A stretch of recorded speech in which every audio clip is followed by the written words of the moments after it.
वंदामि जिनवरिन्दं ते लोकगुरां महावीरं सूर्यनिहानं जिनवरेणां भव्य जननि भूयिकरेणां उपदंसिया भगवया पन्नवना सभवानां वाय गौरवंसाउ यदि सैमेन धीरपुरुषेणं दुद्धर धरेण मुनिनां उपसूय सम्मित बुद्धिनां श्रिय सागराभिनेउन जेन श्रियरेणमुत्तमं दिनं श्रीसगणस्य भगवो तस्य नमो अज्जसामि स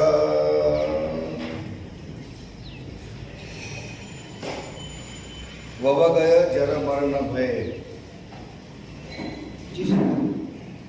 जरा वृद्धावस्था मरण અને સર્વ ભયો જેના નાશ પામ્યા છે એવા સિદ્ધ ભગવંતોને નમસ્કાર કરે છે અને એવા સિદ્ધ આપણે બની શકીએ પરમાત્મા મહાવીર સ્વામી એવા પ્રકારની વાતો આ પન્નવનના આગમમાં આપણને કરે છે પન્નવનના આગમ એ ભગવતી અંગ આગમનું ઉપાંગ છે અને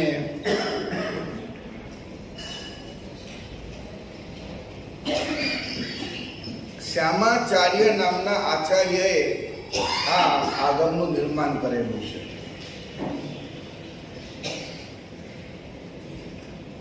પન્નવના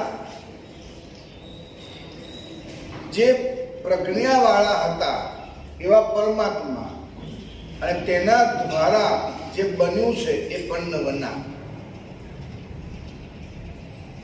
અતિશય પોતાના પ્રજ્ઞાનો જ્ઞાનનો બુદ્ધિનો જેમાં જેને વપરાશ ન કર્યો હોય વધારે જે ભગવતી એનું ઉપાંગ છે આ તો જે અંગ આગમમાં ભગવતી મોટું હતું ઉપાંગમાં પન્નવના સૌથી મોટું ગણાય છે પરમાત્માએ પોતાની તમામ બુદ્ધિ આમાં વાપરી નાખી હોય એમ ઠાંસી ઠાંસીને દ્રવ્યાનુયોગ આગમમાં ભરવામાં આવેલો છે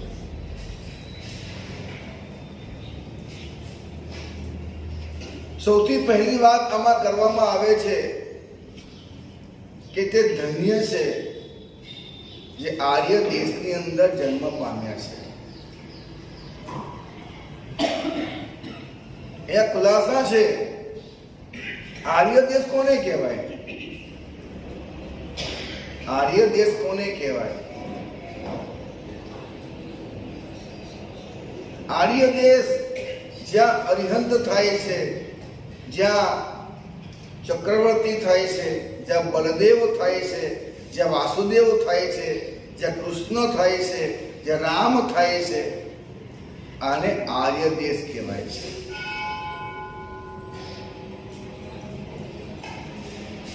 આમાં 25 આર્ય દેશ બતાવવામાં આવેલા છે જેમ કે મગધ દેશ એની રાજધાની રાજગૃહી અંગ દેશ રાજધાની ચંપાનગરી બંગ દેશ તામલિપ્તિ કલિંગ દેશ રાજધાની કાંચનપુર કાશી દેશ વારાણસી નગરી કોશલ દેશ સાકેતપુર કુરુ દેશ ગજપુર કુશાવર્ત સૌરીપુરી પાંચાલ દેશ કાંપિલ્યપુર જંગલ દેશ અયોધ્યા નગરી સૌરાષ્ટ્ર દ્વારકા વિદેહ દેશ મિથિલા નગરી વત્સ દેશ કૌશાંબી सांडिल्य देश नंदीपुर मलय देश बद्दिलपुर वच्छ देश वैराग्यपुर वरण देश अच्छा नगरी दसाण देश पुत्तिकावती चेदी देश सौक्तितकावती सिंधु सौवीर पितभय नगरी सुरसेन देश मथुरा नगरी भंग देश पापा नगरी पुरावर्त देश मासा नगरी कुनाल देश सावस्त्री नगरी लाड देश कोटिवर्ष नगरी અને કઈ કઈ જે છે એ અર્ધું ગણવાનું છે રાજધાની છે શ્વેતાંબિકા નગરી, આ 25 આર્ય દેશ કહેવાય છે. આ દેશમાં જ અરિહંત થાય છે, કેવલી થાય છે, રામ થાય છે, કૃષ્ણ થાય, ચક્રવર્તી, બલદેવ, વાસુદેવ આ દેશોમાં જ થાય છે. આ ધરતીમાં કોઈ એવો જાદુ છે. આપણે જ્યાં ત્યાં બેઠા છીએ તે આર્ય દેશ છે. પરંતુ આમ જાઓ ને મહારાષ્ટ્રને એક અપેક્ષા અનાર્ય દેશ ગણવામાં આવે છે. ગુજરાત આપણું આર્ય દેશ છે. એક અર્થ એવો પણ છે કે આર્ય દેશ જે છે ત્યાં લોકો બોલે તે કરે છે તે આર્ય દેશ છે. જે બોલે છે તે કરે છે તે આર્ય છે. આગળ વધીને કહ્યું છે કે જેને શું બોલવું, ક્યારે ને શું ન બોલવું અને વિવેક છે તે આર્ય છે. ગમે ત્યારે ગમે તે બકી નાખે, બોલી નાખે, અનર્ગલ તો અનાર્ય ગણાય. તો બોલવાનો વિવેક છે જેની પાસે તે આર્યમાં આવે છે. ઘણા ઊંડા અર્થો કરતા લખે છે. 10 પ્રકારના આર્ય બતાવેલા છે. એમાં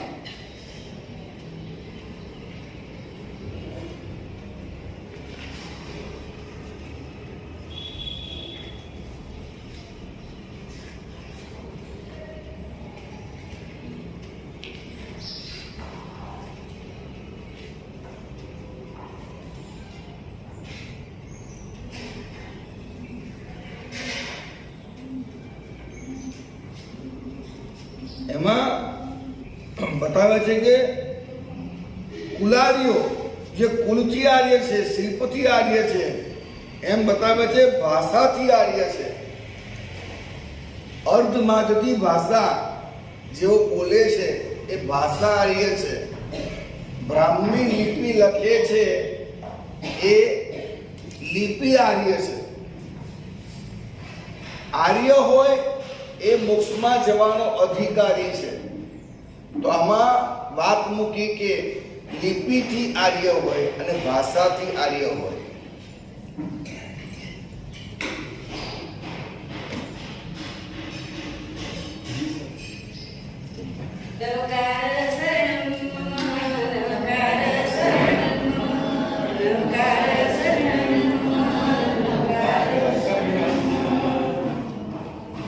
પ્રવચન શરૂ થાય ને પહેલા આવી જાય એવું સુનિલભાઈ ધ્યાન રાખજો. જી 7:30 સુધીમાં કુંભની અહીંયા પાછી પધરામણી થઈ જવી જોઈએ.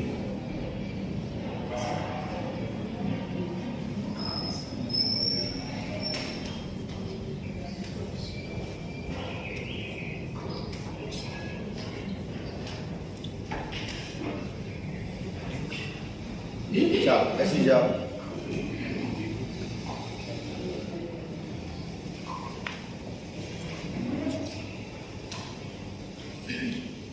જે ભાષા આર્ય છે, લિપિ આર્ય છે, કુલ આર્ય છે, શિલ્પ આર્ય છે. મેં વચ્ચે એક વાર વાત તમને સમજાવેલી કે વ્યાકરણ ભણે એને આત્માની અનુભૂતિ થાય. એક માર્ગ છે. ભણે એને જ થાય, જકાર નથી. પરંતુ તમે જે સંસ્કૃત બોલો છો એ સંસ્કૃત ભાષા આપણને સંસ્કૃત કરે છે, સંસ્કારી કરે છે.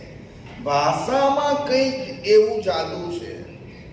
એટલે આજે તો વિજ્ઞાન દ્વારા અતિ સ્પષ્ટ છે કે જો તમે જે બોલો છો તે તમને યંત્રોમાં દેખાય છે કે તમારી ઓરા એ કેવી રીતના બદલાય છે.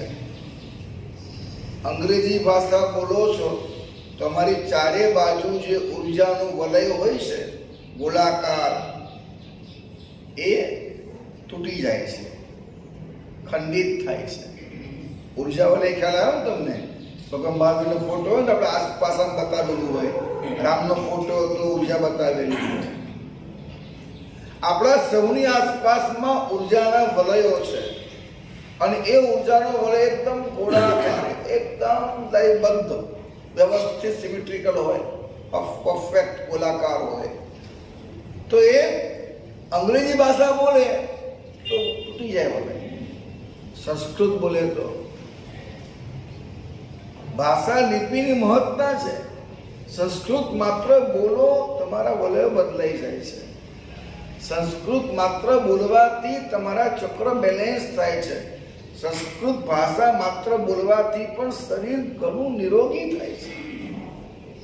માત્ર ભાષા બોલવાથી. એમ તમે લખો છો તો તમે કઈ લિપિ લખો છો? તમારા લખવા ઉપર બી બહુ મોટું વજૂદ છે. બોલવાનું વજૂદ છે, લખવાનું વજૂદ છે. જે વાત કરીને આર્ય કોને કહેવાય? જે બોલે તે કરે એ આર્ય. એમ ભાષા કઈ કહેવાય? બોલે તે લખાય તે ભાષા. જે બોલે તે લખાય એનું નામ ભાષા. અમારી ભાષા એવી છે, જે બોલીએ છીએ તે લખાય છે. અંગ્રેજી ભાષા એવી છે, બોલાય છે શું, લખાય છે શું. ખ્યાલ આવે આપનો? તપાસ કરજો. જે બોલે તે કરે એ કરવું હોય તો બોલે તે લખે તે કરવું પડે.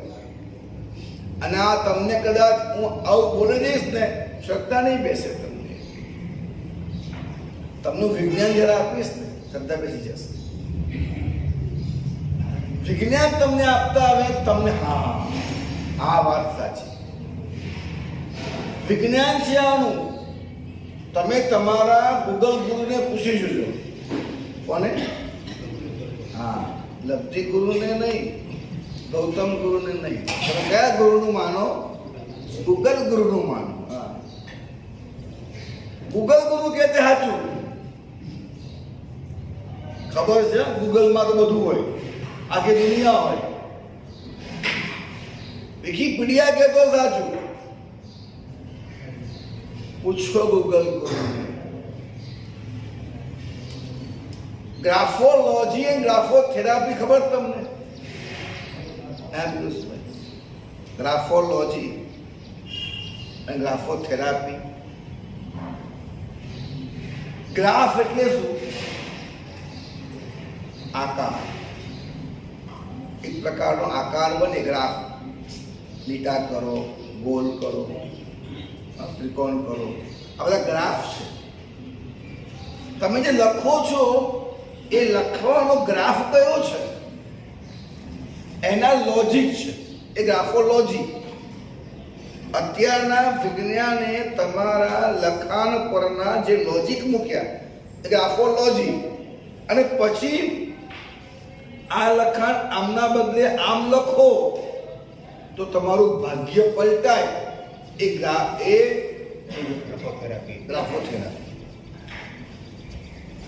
આનો અમે લોકોએ બહુ ઊંડો અભ્યાસ કરેલો છે. અમારી પાસે આખા થીસીસ છે ગ્રાફોલોજીના, ગ્રાફોથેરાપી. બહુ સિમ્પલ વાત એ છે કે બોલે તે લખાવવું જોઈએ. આ પહેલી વાત છે. સર વુડો જોન્સન એ ઇન્ડિયામાં જ્યારે આવ્યો, એની એક લખેલી બુક છે, એની એક બુક છે, નામ ભૂલાઈ રહ્યું છે મને. એ બુકમાં એને લખ્યું છે, સર વુડો જોન્સન નામનો એક માણસ વિદેશથી ઇન્ડિયામાં આવ્યો અને એને ઇન્ડિયાની ભાષા વિશે જાણકારી મેળવવી હતી.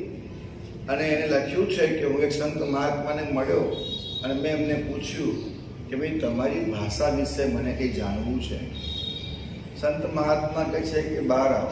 ઝૂંપડીની બહાર લઈ ગયા અને ચૂલા ફૂંકવાની ફૂંકની હોય ને, ફૂકરની, એ ફૂકરની લીધી.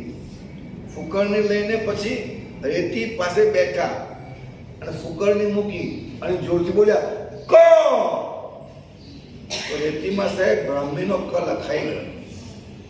આમ ક એમ બોલે એટલે જોયું તો રેતીમાં જે બ્રાહ્મીનો ક આવે ને એ ક લખાઈ. અમે બોલીએ છીએ એ ધ્વનિ તરત જ આકૃતિ પેદા કરે છે. કોઈ પણ ધ્વનિ તત્કાલ આકૃતિ પેદા કરે છે. નવકારમાં મેં તમને બતાવ્યું, કોઈ પણ ધ્વનિ આકૃતિ પેદા કરે.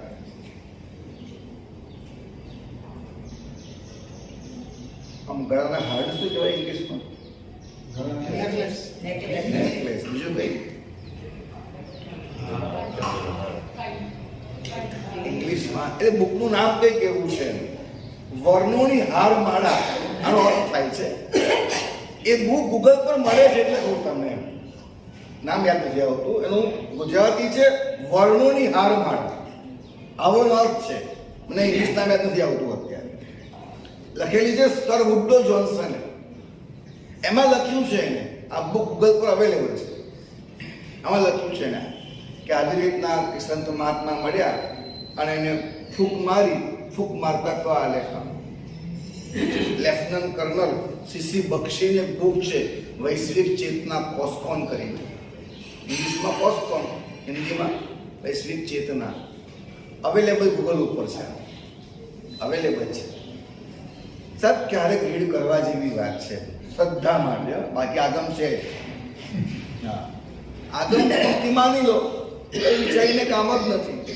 બસ શ્રદ્ધા માટે તમે એને વાંચી જુઓ. એ લખે છે સર વુડો Johnson, lieutenant colonel CC Bakshi એ કર્નલ છે અને એ પોતે લખે છે કે એને ભાષાના મંત્ર લેખનના કયા એક્સપિરિયન્સ થયા. બહુ વિસ્તારપૂર્વક એને અદ્ભુત વાતો લખેલી છે બુકની અંદર. તો જે બોલતા લખાઈ જાય છે એ ભાષા છે. બોલે તે કરે. જેને મન વચન ને કાયાની સીધી રેખા કરવી હોય એને જે બોલે તે આકૃતિ બને એ ભાષા બોલવી પડે. અને ગ્રાફોલોજી એમ કહે છે પાછું કે જે ભાષા લખતી વખતે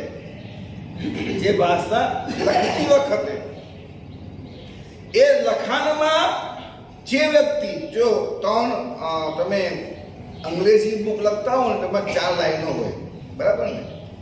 બીજી ભાષામાં ન હોય. કેમ 4 લાઈન હોય અંગ્રેજી ભાષામાં, બાકી બધા ન હોય? એનું કારણ શું?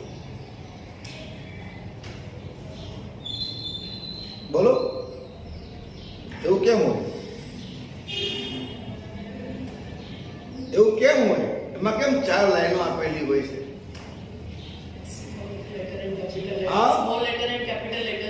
સ્મોલ લેટર કેપિટલ લેટર્સ નાના મોટા અલગ અલગ લીધું. એક જ ભાષા એવી છે જેમાં ક્યાંક સ્મોલ ને કેપિટલની વાતો આવશે. અમારે ત્યાં આવશે એવું? સંસ્કૃતમાં, પ્રાકૃતમાં, હિન્દીમાં, ગુજરાતીમાં, આ બધી બ્રાહ્મી લિપિઓ છે. આમાં ક્યાંક નાનું ક્યાંક મોટું આવતું નથી. આમાં જ આવે છે કે નાનું ને મોટું. ગ્રાફોલોજીમાં લખ્યું છે, ગૂગલમાં લખ્યું છે, વૈજ્ઞાનિકોએ સિદ્ધ કર્યું છે કે જે મધ્ય રેખામાં લખે છે, એ મધ્યમ પથમાં ગમન કરે છે, વર્તમાન જોગમાં રહે છે. જે મધ્યમાં લખે છે તે વર્તમાનમાં, વર્તમાનેષુ કાર્યેષુ વર્તયંતિ વિચક્ષણા. વર્તમાનમાં જે રહે, હું હતો શું, હું બનીશ શું, એ પંચાત્મુખી, હું છું શું, આજનું કર્તવ્ય કયું, આજે શું, આ વર્તમાનમાં રહે છે. આગળ લખે છે કે જે મધ્ય રેખામાં લખે છે એ મર્યાદામાં ચાલે છે, સીધી લાઈનમાં ચાલે છે, ગતિ કરે છે. જે ઉપર જાય છે એ ભવિષ્યમાં બહુ ફરે છે. જે નીચે જાય છે એ ભૂતકાળમાં બહુ ફરે છે. આ મારી વાત નથી, કોની વાત છે? તમારા ગૂગલ ગુરુની વાત છે. જે ઉપર જાય છે, હવે બીજી વાત, શરીરના 3 ભાગ પડ્યા લોકોએ. શરીરનો એક ભાગ ઉપર, એક ભાગ નીચે, એક ભાગ વચ્ચે. જે ઉપર જાય છે એ બહુ વિચારો કર્યા કરે છે, પ્રશ્નો બહુ કરે છે. તમને એમ લાગે કે મારો દીકરો પ્રશ્ન બહુ પૂછે છે, અંગ્રેજી ભણે છે એટલે પૂછે છે. તમે એમ ના માનશો પ્રશ્નો બહુ પૂછે છે એટલે જવાબને જિંદગી બનાવશે, એમ ના માનશો. એ ખાલી પૂછશે, કરશે કઈ નહીં. પાછો પૂછ્યા કરે, જવાબ જિંદગી ના બનાવે. એનો શું મતલબ છે?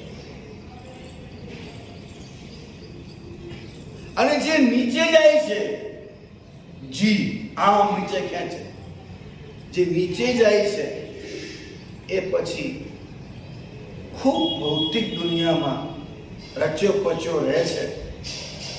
તમે પોતે તમારા અક્ષરો માર્ગ કરજો, ઘરે જઈને આ કરજો. તમે લખો છો તો તમે મધ્યમાં ચાલો છો, નીચે કેટલો જી ખેંચો છો, કેટલો એફ પર ખેંચો છો. એવી રીતે એટલે ગુજરાતી હોય પણ આમ લખવાનું હોય વાપી તો પી આમ કેટલો ઊંચો કરો છો. રમૂજ તો હું કેટલો નીચે લઈ જાઉં છું, એ પણ તમે ચેક કરજો. જે ઉકાર બહુ નીચે લઈ જાય છે, એકાર બહુ ઉપર લઈ ઈકાર આમ કરીને કરે છે. તમે પોતે ચેક કરજો તમારી જાતને, કોઈને પૂછીને કામ નથી. જો તમે ઉપર બહુ ખેંચતા હશો, બહુ વિચારતા બહુ હશો, પ્રશ્નો બહુ કરતા હશો, તમારું મગજ 24 કલાક છે ને આમ કેમ ને તેમ કેમ ને એ જ પંચાયત કૂદતું હશે. કરવું કાંઈ નહીં, ખાલી પૂછ કરવું, વિચાર્યા કરે અને પછી મગજ ભારે થાય, પછી બ્લડ પ્રેશર અને ડાયાબિટીસ દુનિયાભરના બધા મેમાં આવી જાય. અને ચેક કરજો નીચે જાય છે તો તમને ભૌતિકતાનું આકર્ષણ, બંગલો ફર્સ્ટ ક્લાસ જોઈએ, જોરદાર ગાડી જોઈએ, આમ સનગા ને ઘરેણા ને પત્ની ને ભોગ ને ખૂબ બધું એ જ ગમ્યા કરતું હશે. જુઓ તમે આ વસ્તુ. હવે ગ્રાફોથેરાપી પર આવી જવાનું ફટ દઈને તો શું કરવાનું?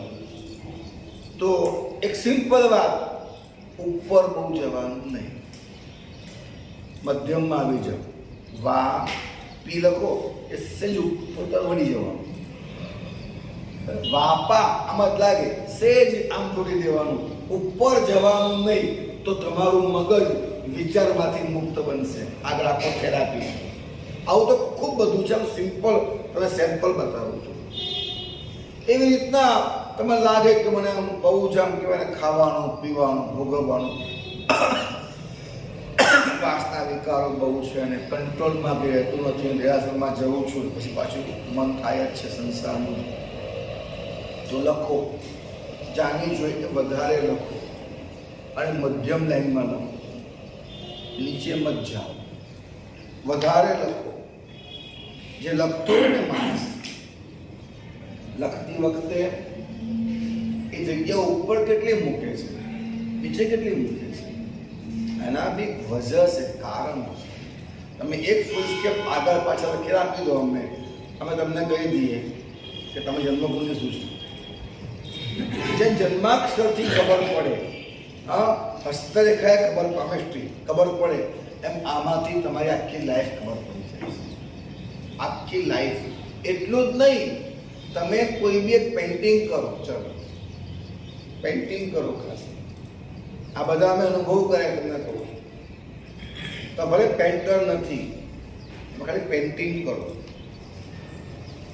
તમારા પેઇન્ટિંગના જે ગ્રાફ છે ને, એના આધારે તમે શું છો તે ખબર પડશે. તો તમે લખતી વખતે જગ્યા અહીંયા કેટલી મૂકો છો અને અહીંયા કેટલી મૂકો છો.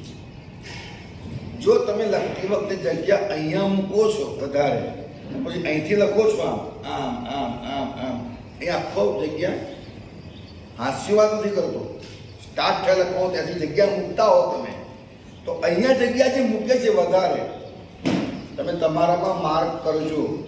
100% તમને આવું લાગશે. જો આ જગ્યા મૂકો છો તો તમે તમારા મા બાપથી થોડા દૂર છો. તમારા પરિવારની જે રીતિ રિવાજો છે એનાથી દૂર છો. તમે જ્યાં પેદા થયા છો તેની માન્યતાઓ જે છે તમે થોડા દૂર છો એનાથી. તમે એવું માનો છો કે મારી માને મારા બાપ અમારા કુટુંબમાં જે પ્રથાઓ છે એ વિકૃતતાઓ છે એ ના જોઈએ, બધું એકદમ ફ્રીડમ જોઈએ, પશ્ચિમનું જોઈએ આપણે એમ તમે એ વિચારતા હશો. તમે દૂર છો, તમે તમારા મૂળિયાથી દૂર ગયા છો અને તમે નજીક છો. તો માની લેવાનું તમે તમારી મા, તમારા બાપ, તમારા ગુરુ, તમારો ધર્મ, સંસ્કૃતિ, ભારતીય માન્યતાઓ એને વળગેલા છો. તમે અહીંથી અડીને રાખતા હશો. પછી કેટલા વચ્ચે દૂર છે તે લખાણની વચ્ચે જગ્યા કેટલી મૂકો છો, ભેગું લખો છો. આમ લખતા હો છેલ્લા પછી લખવાનું આચરણ શબ્દ બે જ હોય, આ ચ પછી નીચે રન લખે. એનો મિનિંગ છે કે આવું કેમ લખે છે. છોડ દેવાની જગ્યા લાઈન કે આચ અહીં લખાય ને પણ ના અહીં જ લખશે. ગરબડીઓ માણસ જીવનના એન્ડિંગમાં નિર્ણયો લે છે, શરૂઆતથી પ્રિકોશન નથી. આગ લાગી ત્યારે પૂરો કરે છે. આવા ઘણા બધા મિનિંગો તમને મળશે. મારે જે કહેવું છે મહત્વનું એ છે કે આપણે જ્યારે આપણી ભાષા અને આપણા ગ્રંથો જ્યારે ખોલીએ આપણે, તમે કદાચ કલ્પના પણ નહીં કરો. બીજી વાત એવી છે કે જગ્યા બહુ છોડે છે, આગળ પાછળ વચ્ચે વચ્ચે તો ખુલ્લું ખુલ્લું લખે છે. એનો સમય ઘણો બરબાદ કરે છે, ઊંઘવામાં, ગપાટા મારવામાં, વાતો કરવામાં. જે વ્યક્તિ કાગળનો કોઈ ખૂણો છોડતો નથી, પૂરેપૂરો ઉપયોગ કરે છે, એ પોતાના 24 કલાકને પૂરેપૂરો ઉપયોગ કરવા સંપૂર્ણ ઉપયોગ કરશે. એ આમ મન ભાવે જરા આળસ કરવી, પ્રમાદ કરવું, ઊંઘી જવું તેવું નહીં કરે. તો અમારે ત્યાં પડિમાત્રા લિપિ, સંસ્કૃત ભાષાના ગ્રંથોમાં પડિમાત્રા લિપિ એટલે શું? જે ઉપર આવે ને કે, એ કે ના લખાય, પાછળ કની આગળ માત્રા, કની પાછળ બે માત્રા, તો સીધી લાઈનમાં જ લખાય. આમ કે ને કુ બધું ના આવે, નીચે ઉપર જવાનું ના આવે. સીધી લાઈન દોરેલી હોય એમાં જ લખાય, નીચે ઉપર લખાય જ નહીં. અમારી મૂળભૂત પરંપરામાં જે લેખન પદ્ધતિ હતી એ પડિમાત્રા લિપિ કહેતા આપણે. એમાં ક્યાંય નીચે ઉકાર ને ઉપર ઉકાર હતું જ નહીં, કશું બધું એક જ લાઈનમાં લખાતું. એ પ્રકારે લિપિ આપણી હતી. અને તે સિવાય તમે કોઈ પણ પ્રાચીન ગ્રંથ ખોલજો, ક્યારેય બી તમારે કહેવાની છૂટ છે.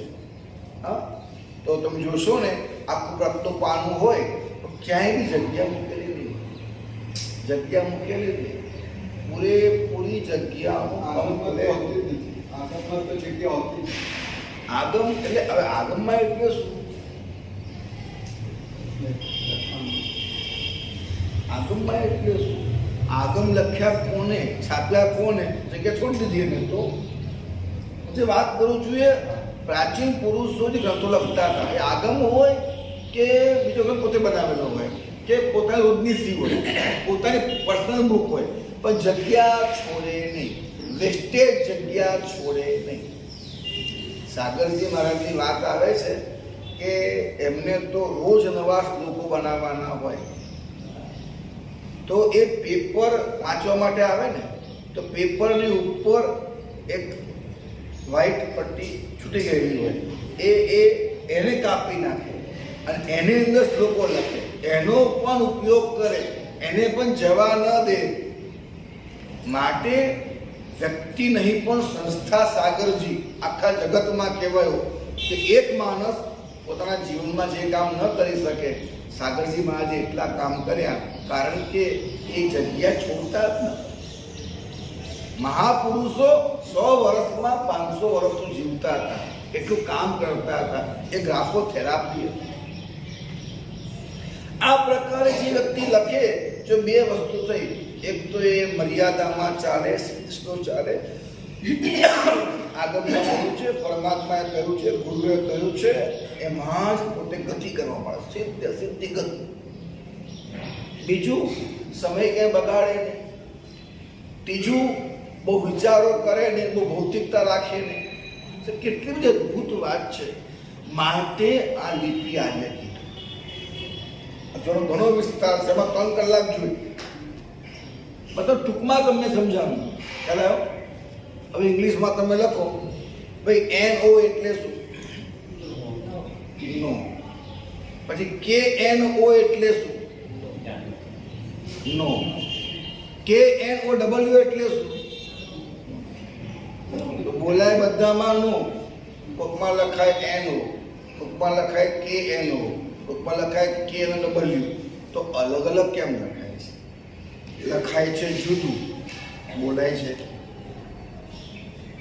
સાયલેન્ટ શબ્દ છે. પછી ઘણા બધા વર્ડ છે એવા અલગ અલગ બધા. પરંતુ હવે સાયલેન્ટ વર્ડ તો મૂક્યા શા માટે? એ સાયકોલોજી એમાં પી પહેલો મૂક્યો કે પી સાયલેન્ટ. તો મૂકીને કામ શું છે? વજે શું છે? કંઈ પ્રોબ્લેમ છે ને? કે અમારી ભાષામાં આવું છે કોઈ જગ્યા ઉપર, ગુજરાતીમાં, હિન્દીમાં, સંસ્કૃતમાં બહુ છે નહીં. તમારામાં કેમ છે આવું? વોકેબ્યુલરી ઓછી છે. કંઈક પ્રોબ્લેમ છે. માનવે બનાવેલી છે, બુદ્ધિ ઓછી હતી. આ જ્ઞાનીઓ બનાવેલી ભાષાઓ છે, જેની પાછળ એમને ખબર હતી કે આવું બોલે, આવું લખે, આવું થાય. જે બોલાય તે લખાય. તો આવા ઘણા બધા ઊંડા વિજ્ઞાનો છે કે ભાષા આર્ય અને લિપિ આર્ય. જે બોલે તે લખે, લખે તે બોલે. લખાણ બદલાતા ઉચ્ચાર બદલાય, લખાણ ભેગું બદલાય. બાલહ ઉપવિશતિ અને પછી સંધિ થાય બાલો ઉપવિશતિ, તો લખાય પણ બાલો જ. જો સંધિ થઈ વાત બદલાઈ, લખાય એવું જ. લખાય બીજું, બોલાય બીજું, તેવું નહીં. તો એક અદ્ભુતતા આપણે ત્યાં છે. જે બોલાય છે તે લખાય છે, લખાય છે તે બોલાય છે. આવી અમારી ભાષા છે. માટે મેં ભાષા આર્ય છે. ફરી તમને કહું છું, મને અંગ્રેજી ભાષાથી વાંધો નથી, પણ તમે વક્તામાં સવારે બોલો ને, પંચસૂત્ર બોલો ને, ચક્રસ્ત્રનો પાઠ કરો ને, પ્રતિક્રમણ કરો ને, ઇરિયા વૈયા લોગસ બોલો, ઓસગરમ બોલો, જય વિરાય બોલો. એ બોલવા માત્રથી તમે બેલેન્સમાં આવશો. માત્ર નમોથુનમ, ઓસગરમ, જય વિરાય, ઇરિયા વૈયા આ સૂત્રો તમે શાંતિપૂર્વક બોલો. એ બોલવાથી બ્લડ પ્રેશરનો કંટ્રોલ થઈ જાય, ડાયાબિટીસનો કંટ્રોલ થઈ જાય, પાર્કિન્સન્સનો કંટ્રોલ થઈ જાય. તો એ યોગ્ય પ્રકારે બોલવામાં આવે એટલે યોગ્ય પ્રકારે લાઈફ બની જાય. હવે આ બધું સમજાવું તો તમે કરો, વિજ્ઞાન બતાવું તો તમે કરો કે ભગવાનની આજ્ઞા એટલે કરવું. સાહેબ, કરવામાં આમાં જેટલું જે કરવા માંડશે એટલો આગળ વધી જશે. મારા ગચ્છાધિપતિ 100 વર્ષે પણ આજે તમને જો આશ્ચર્ય થાય, 100 વર્ષ થઈ ગયા છે પણ ટેકો દેતા નથી. હા, ચોખ્ઠું નથી, દાંત છે સલામત, તો વાંચી શકે છે. ઓઘો ક્રોધ પોતે જ બાંધ્યો. અરે પોતાનો પડી લઈને પોતે કરતા હતા, પોતાનો કાપ પોતે જ કાઢતા હતા. તો ગચ્છાધિપતિ થયા અને કાપ કાઢે. સાહેબ, કેટલા મનાવ્યા ત્યારે એમને કાપ બંધ કર્યો, ત્યારે એમને પડી લઈને બંધ કર્યું. મારી પૂછ્યું તો હું જ લાવું, આમ બધું હું જ કરું. એમ તો 100 વર્ષે પણ આજે તો એની પાછળ ઘણું રહસ્ય છે. એમને આવા અદ્ભુત 100 વર્ષો બીમાર થવાના કારણો છે. તો જો અમે યોગ્ય રીતે જીન શાસ્ત્રની મર્યાદાઓનું પાલન કરીએ, યોગ્ય રીતે વહન કરીએ, તો અમે આર્ય બનીએ. આર્ય બનીએ એટલે સ્વયંભૂ સહજ રીતે અમે યોગ્ય માર્ગમાં, મર્યાદામાં આવી જઈએ. અને આવી જઈએ એટલે ગતિ કરીએ, ગતિ કરી પહોંચી જઈએ. પરમાત્મા કેવા હતા? ગુપ્ત ઇન્દ્રિયવાળા. કેવા હતા? કેવા હતા? ગુપ્ત ઇન્દ્રિય એટલે શું? ગુપ્ત ઇન્દ્રિય એટલે શું? એમની આંખો અંબાર નથી, ઉપર ઢાંકણું હતું. ગુપ્ત ઢંકાયેલી ઇન્દ્રિયો હતી, ખાનકાની. પરંતુ એમની આંખો જ્યાં ત્યાં ફાંફા મારતી નથી. એમના કાન બધું સાંભળવા માટે 24 કલાક તળવળતા નહોતા. પાંચેય ઇન્દ્રિયો ને ભૂખ જ ઓછી હતી. આજે કોઈ માણસને 20 રોટલી ખાય અને પેટ ભરાય, અને આપણે 4 રોટલીમાં 2 રોટલીમાં, પણ આપણને કયું થાય કે રોટલી 20 ખાવી પડે સવારે, 20 બપોર, 20 સાંજે. શું હાલત થાય? ભૂખ લાગે તો ખાવી પડે. તો એવું થાય ને, આટલી ભૂખ કેમ લાગે છે? આ ભૂખ ઘટે ને તો આ ચાવ ચાવ કરવાનું, ખા ખા કરવાનું, બનાવવાનું, આ પંચાયત નહીં એટલી બધી. પંચાયત કરી કે નહીં? પણ ખાવાનું ઘટી જાય તો પંચાયત ઘટે નહીં. જો અમુક બુદ્ધુઓ છે એવા દુનિયામાં, આખો દિવસ પેટ સાફ દવા લીધા જ કરે. પેટ સાફ થાય એટલે ખાય, પેટ સાફ થાય એટલે ખાય. એ ખોધરાઓની વાત નથી કરતા. ભૂખ લાગે ઓછી તો સારું કે ખોટું? હા, તમને પિક્ચર જોવાનું મને તો થતું હોય તો 3 કલાક બચે ને તમારે, મને નથી થતું. મન થાય તો ભાંજગર છે ને, મને જ નથી થતું. સાહેબ, તમને ભોગની ઈચ્છા જ ન થાય તો લગ્ન કરો. લગ્ન ન કરો તો કેટલા સેફ થઈ જાવ છો. જો ભોગની ઈચ્છા હોય લગ્ન કરવાની.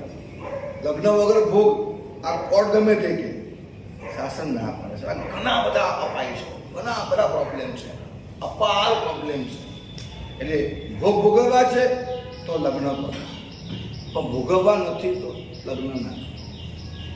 સાહેબ, એક પત્ની કરવી સહેલી છે, મેન્ટેનન્સ કેટલું બધું, કેટલું મેન્ટેનન્સ છે, કેટલું ભારે પડે. સંબંધો બાંધવા સહેલા છે, નિભાવવા કેટલા અઘરા છે. તો પત્ની એક વાત નથી, પછી એને મિત્ર જોઈએ, એને મિત્રો સર્કલ જોઈએ, અને પછી આ અહીંયા એક મકાન, ત્યાં એક મકાન, અહીંયા એક ગાડી, ત્યાં એક ગાડી, ને અહીંયા બી 4 દોસ્તો, ત્યાં 4 દોસ્તો, જ્યાં જાય ત્યાં મંડળીઓ હોય. આવી જરૂર કોને પડે? વિચાર કરવા જેવો ખરો કે નહીં? રશિયનનો વિચારક ગોર્કી એકવાર ગયો તો અમેરિકા, તો અમેરિકાના પ્રમુખે આખો અમેરિકા ફેરવ્યા. પછી એરપોર્ટ પર જ્યાં ડ્રોપ કર્યા ને, તો ગીવ યોર ઓપિનિયન, તમારો અહીંયા આપો ઓપિનિયન કે તમને અમેરિકા કેવું લાગ્યું. તો રશિયન વિચારક ગોર્કીએ લખ્યું કે મને વિશ્વના 100 દેશોમાંથી સૌથી વધારે ગરીબ અને દુઃખી દેશ અમેરિકા લાગ્યો. પછી ખુલાસો કર્યો કે મનોરંજનના સાધનો દુઃખીને વધારે જોઈએ. જેટલો દુઃખી એટલો ખોરાક વધારે, જેટલો દુઃખી એટલા સાધન વધારે. ભાઈ, તમને આમ ચાલીને આવતું હોય તો ગાડીમાં કેમ આવો છો? તમે તમારા થકી છો કે ગાડી લીધું? તમારી કિંમત તમારી કિંમત ગાડીથી, બંગલાથી, શેનાથી? વિચાર કરો, થિંકિંગ કે અમે આ કરીએ છીએ કેમ તમે છો. એક મહત્વનું હોવું જોઈએ ને કે તમને ગાડીથી ઓળખે, બંગલાથી ઓળખે, પૈસાથી ઓળખે. તો બંગલા, ગાડી, કેટલો બધો વ્યાપ. આ વ્યાપ કેમ ઊભો કર્યો? અંદરમાં દુઃખ છે એટલે વધારે બંગલા, વધારે ગાડી, વધારે કપડાં, વધારે ઘરેણા. કે અંદરમાં સુખી છે કે ભાઈ આ હોય તો શું લઈ મને કાંઈ ફરક પડતો જ નથી, હું છું, બસ મજામાં છું. અંદરનો સુખી સાધનો ઓછા રાખે, સાધના વધુ રાખે. અંદરનો દુઃખી સાધના ઓછી કરે, સાધન વધારે રાખે.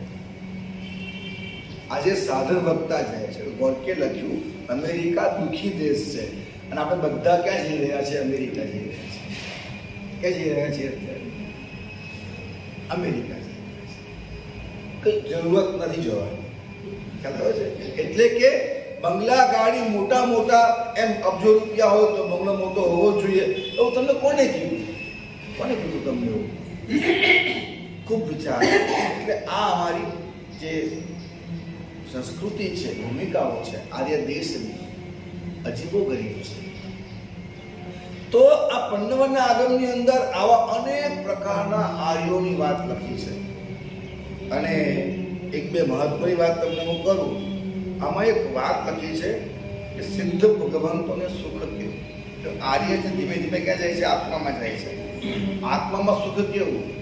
મેં બહુ અદ્ભુત વાત લખેલું શ્લોકો વાંચતો નથી અત્યારે, સંક્ષેપમાં તમને કહી દઉં છું, ખાલી ધ્યાન રાખજો, સાંભળજો. દેવલોકના જેટલા પણ દેવો ભૂતકાળમાં થયા, વર્તમાનમાં છે, ભવિષ્યમાં થવાના, યાદ રહ્યું? આ તમામ દેવોના સુખોને એક અસત કલ્પનાએ ભેગા કરો. એટલે ભૂતકાળના દેવો વર્તમાનમાં છે, ભવિષ્યમાં થવાના કેટલા દેવો? અસંખ્ય દેવોના અનંત એવા સુખોને અસત કલ્પનાથી ભેગા કરો. ભેગા કરીને જેટલો સમય ગયો ભૂત વર્તમાન, એ તમામે તમામ સમયથી એને ગુણાકાર કરો. એ ગુણાકાર અનંત ગુણાકાર કરો. કેટલું વધી ગયું હવે? પછી એનો વર્ગ કરો. હવે કેટલું વધ્યું? એ કેટલો સુખ? ફરી બોલું, ભૂત ભવિષ્ય વર્તમાનના તમામ દેવોનું તમામ સુખ સમગ્ર સમયથી એને ગુણવામાં આવે, અનંત ગુણ ગુણવામાં આવે, પછી વર્ગ કરવામાં આવે તો કેટલું સુખ થાય. આ સુખ સિદ્ધ ભગવંતોની જે સુખ છે એના એક પ્રદેશ જેટલું પણ નથી.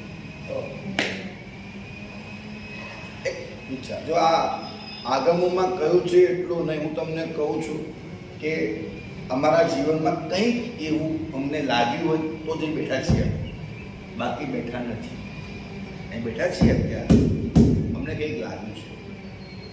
આવું અનેક વસ્તુ સમજાવી છે. ઢગલા કરો સાહેબ, પણ સિદ્ધ ભગવંતોને જે સુખ છે એ સિદ્ધ ભગવંત આપણે પોતે છીએ અને એવા સુખના આપણે અધિકારી છીએ. એ માટે જ આ ભવ છે. હવે છેલ્લી વાત કે 4 સંજ્ઞા છે: આહાર, વય, મૈથુન ને પરિગ્રહ. જે આહાર સંજ્ઞા એટલે શું? સંજ્ઞા એટલે યેન સંજ્ઞીયતે આત્મા સસંજ્ઞા, જેનાથી વ્યક્તિ ઓળખાય એ સંજ્ઞા.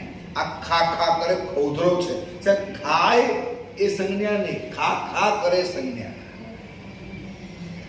આહાર, વય, આ ડરપોક છે એ સંજ્ઞા. ડરે ક્યારે? સમટાઈમ્સ ડરે, ડરપોક ન કહેવાય, પણ ડર્યા જ કરે, ડરપોક એ સંજ્ઞા. મૈથુન, દરેક માણસને ભોગ ઈચ્છા હોય, લગ્ન કરે, સ્ત્રી હોય, સુખ મેળવે એને મર્યાદા મુજબ, પરંતુ નારી દુઃખી નથી અને ભોગવવાનું મન થયું નથી અને ભોગવ્યા જ કરે તો પછી એ સંજ્ઞા થઈ, મૈથુન સંજ્ઞા થઈ. પરિગ્રહ, જરૂરિયાતો તો હોય, નીડ એ લે પોતે રાખે, પરંતુ હવે ઘરને ગોડાઉન કરી નાખે, અબજો રૂપિયા હોય, કરોડ રૂપિયા હોય, ભેગા કરે જાય ખર્ચે કાંઈ નહીં ને ભેગા જ તો સંજ્ઞા. એને સંજ્ઞીયતે આત્મા. હવે જે વ્યક્તિ ખા કરે છે એ આવ્યો છે તિર્યંચમાંથી, જે ડર્યા કરે છે એ આવ્યો છે નરકમાંથી, જે બહુ ભોગ કરે છે એ ક્યાંક મ્લેચ્છ કે ક્યાંક એવા અનાર્ય કુલોના માનવોમાંથી આવેલો છે, અને જે બેપુજ કર્યા કરે છે એ દેવલોકમાંથી આવેલો છે. દેવલોકમાં પણ કેવો દેવ? કિલ્બિસિક દેવ, જે ઝાડુ વાળતો હોય ને ત્યાં આગળ ભંગી, એવા દેવોમાંથી.